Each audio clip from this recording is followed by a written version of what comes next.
It's been a while since I posted a review, but I'm back. This is the Golden Compass Reviewed.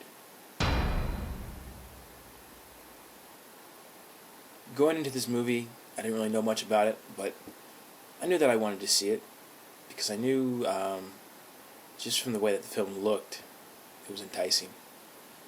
And in the theater, it really held up. You travel to a lot of worlds in this film: snow world, an ancient world, and I guess a modern world.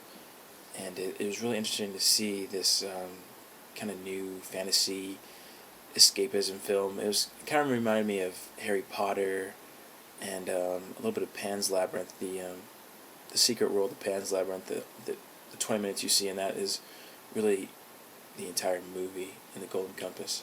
The story can get kind of confusing at times.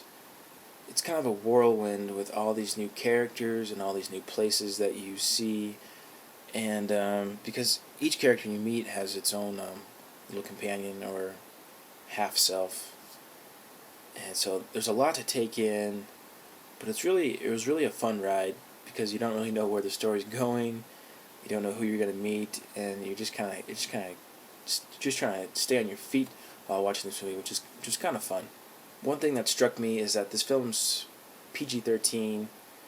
It's kind of for adults. It's kind of for the older kids. But there was no jokes in this film. There was a couple. I remember hearing like they were supposed to be jokes, but no one was laughing. They were just kind of snickering underneath their breath. And the only time people were laughing was at some of the ridiculous lines. So I had trouble knowing that they didn't even try to plug some humor into this. The film was a great introductory movie. I remember having the same feelings that I got when watching Harry Potter for the first time or Lord of the Rings.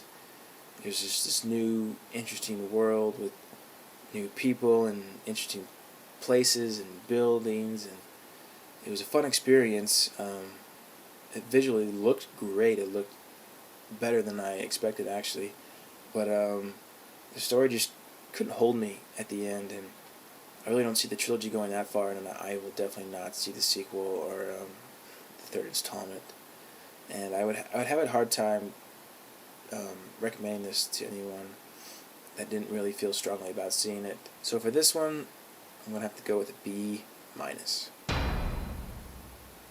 I've also heard some talk about how the movie is controversial because of the author, how he's atheist, but I really didn't see any of that in the film. I mean, it's a fantasy film, and just take it for what it's worth and just enjoy it if you go see it.